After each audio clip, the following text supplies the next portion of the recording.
Mr. Furley, Jack said, putting a hand on his shoulder. I'm a man of many mysteries, but the biggest mystery is how I ever got lucky enough to live in your building. Furley beamed, adjusting his ascot. Well, that's true. It takes a certain kind of guy to handle the threads. Chapter 18. The Heritage of 201. 20 years later, the Santa Monica skyline had changed, but apartment 201 remained a pocket of preserved memories. The wooden balcony had been reinforced, and the wicker coffee table had long since been replaced by a heavy oak one, but the soul of the place was intact. Jack and Janet were no longer the frantic youngsters scrambling to hide roommates in the bathroom. They were the established couple of the boardwalk, Jack, the silver-haired grandfather of fusion cuisine, and Janet, whose floral empire now spanned 3 cities. One autumn afternoon, a sharp, rhythmic knock echoed through the door. "Jack, can you get that?" Janet called from the study, where she was finalizing the arrangements for their 25th anniversary gala. Jack, currently graying, but still possessing that same mischievous twinkle in his eyes, opened the door. Standing there was a young woman with a familiar mop of blonde hair and a suitcase that looked like it had seen better days. "Hi," the girl said, her voice a perfect echo of Cindy's youthful enthusiasm. "I'm looking for apartment 201, my mom said. Well, she said this was the place where everything started. "Sophie?" Jack breathed, recognizing Cindy's daughter. "Uncle Jack!" Sophie cried, dropping her bags and throwing her arms around him. "Mom said if I was going to move to the big city, I should start where the architecture was solid. She said you might have a room?"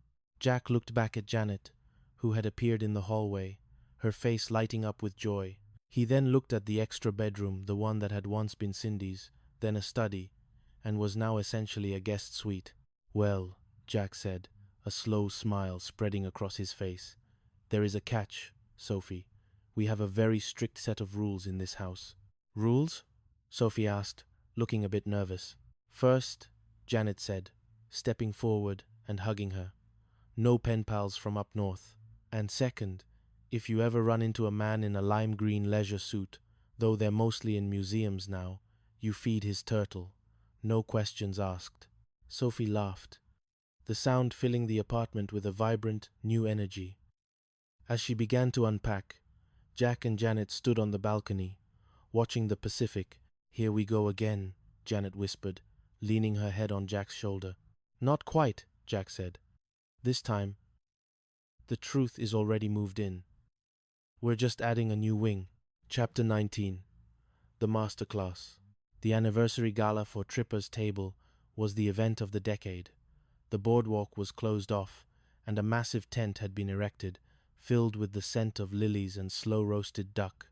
Sophie was serving as the lead hostess, her natural charm making her an instant favorite with the guests. But the night held one final test for the Tripper legacy. His name was Victor Dallas, Larry's son, though he had spent the last decade trying to distance himself from his father's flamboyant failures. "Mr. Tripper," Victor said as Jack approached the table, "I've read your book, The Art of the Confession. You claim that honesty is the foundation of flavor. But isn't it true that your entire career started with a masquerade?" The table went silent.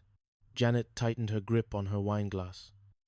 Larry Dallas, sitting a few seats away, looked like he wanted to sink into the floor. Jack didn't flinch. He sat down opposite Victor and poured himself a glass of water. "It started with a need for a roof over our heads, Victor," Jack said, "and it continued because we found something worth protecting. But you're right, there was a masquerade, and for a long time I thought that was the weak point in the structure." He looked around the room, at Furley and Gladys, now 90, and still dancing, at Cindy and Mike, and at Janet. "But then I realized," Jack continued, "that the masquerade was just the scaffolding. You need scaffolding to build something high. You need it to hold the weight while the foundation sets. But eventually, the scaffolding comes down. What's left is the building. And Victor, if you want to judge the building, don't look at the wood we used to hold it up 25 years ago. Taste the food."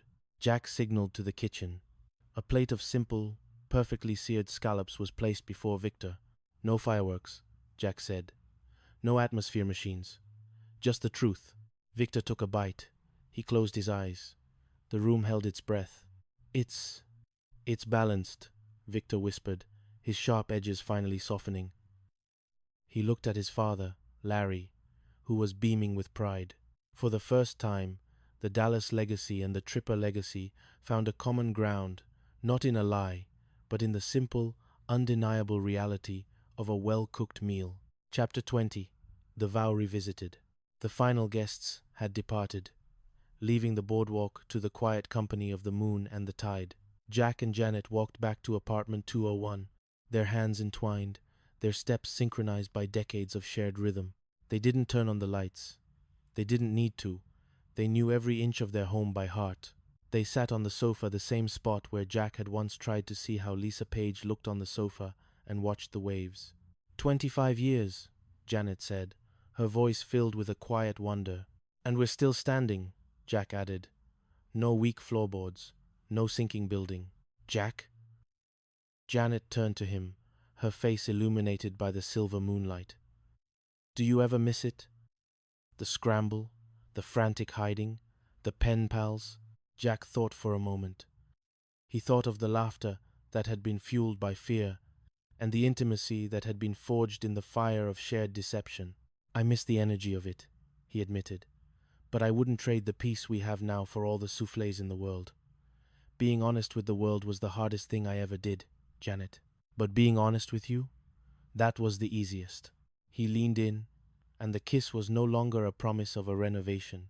It was the celebration of a finished masterpiece. As the Santa Monica sun began to rise on a new decade, the architecture of a lie was finally, irrevocably gone. In its place stood a heritage of truth, a home built on the only foundation that never cracks, a love that learned to knock on the door, stay for the kisses, and eventually build a world that was exactly, perfectly, honestly, its own. Chapter 21.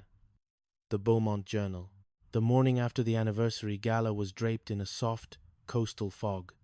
Sophie was already up, helping Jack inventory the restaurant's cellar. As they moved through the cool, dimly lit room, Jack's foot caught on a loose floorboard near the rear rack, a spot he'd walked over 1,000 times but had never noticed before. Watch it, Uncle Jack, Sophie cautioned. That's strange, Jack muttered. He knelt, prying the board loose. Beneath it lay a small, leather-bound book wrapped in oilcloth. It was Professor Beaumont's personal journal, one that had been missing since the day he passed. As Jack flipped through the pages, his eyes widened. It wasn't just recipes. It was a chronicle of every chef Beaumont had ever mentored, and a detailed account of the trial of the trio. He knew everything, Sophie, Jack whispered, his voice trembling. He even knew about the night the building sank. He wrote about how he stood outside in the shadows, watching us scramble with the pen pals. He wasn't testing my cooking, he was testing our loyalty to each other. But as Jack reached the final pages, the tone of the journal shifted. Beaumont had written about a secret partner, a silent investor who had helped fund the boardwalk's development. A person who had stayed in the shadows for 40 years and now, according to a recent entry from the ATS, wanted their due. Who is it? Sophie asked, leaning in. The name was blurred by water damage, but the initials were clear. E. Chapter 22. Shadows of Santa Monica. The mystery of E.P. didn't stay a mystery for long. Within the week, a fleet of black SUVs appeared on the boardwalk. A group of men in sharp, tech mogul attire began measuring the distances between the shops. Leading them was a woman whose presence felt like a cold front moving in from the north. My name is Eleanor Prynne, she announced, stepping into Tripper's table. She was Arthur Prynne's daughter. But where her father had been a man of quiet observation, Eleanor was a woman of aggressive expansion. My father was the silent hand that kept this boardwalk from being sold to developers decades ago, but times have changed. The architecture of this district is obsolete. We're building the Glass Horizon, a multi-story luxury mall. Your restaurant is in the path of the future. You can't buy the boardwalk, Eleanor, Janet said, her voice rising in the empty restaurant. It's a protected heritage site. It was, Eleanor corrected, laying a set of legal documents on the bar. The threat was real. Eleanor Prynne wasn't just looking for a buyout, she was looking to erase the past. She viewed the Tripper legacy as a relic of a dishonest age. "Your father believed in us," Jack said. "He saw the truth behind the scaffolding." "My father was a romantic," Eleanor sneered.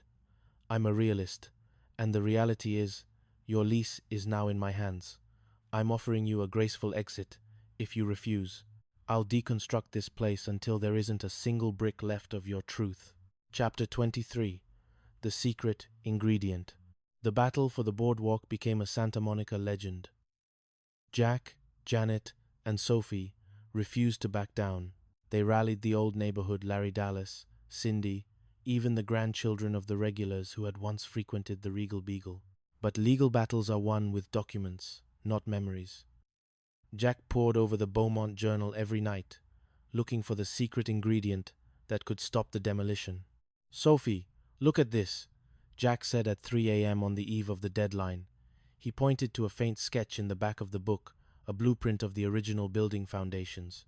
Beaumont and Prynne didn't just build shops, they built a sanctuary.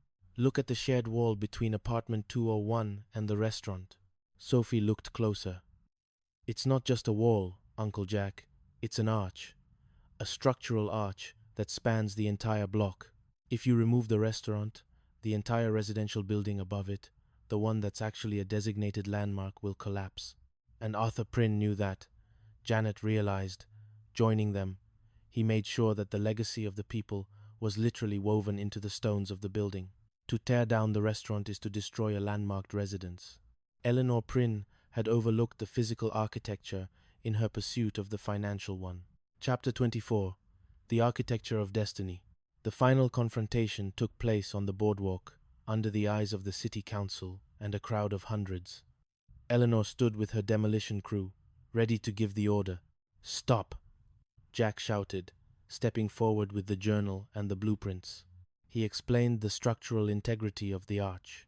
He showed how the architecture of a lie had actually been the architecture of a community, one where every shop supported the residents, and every residence gave life to the shop.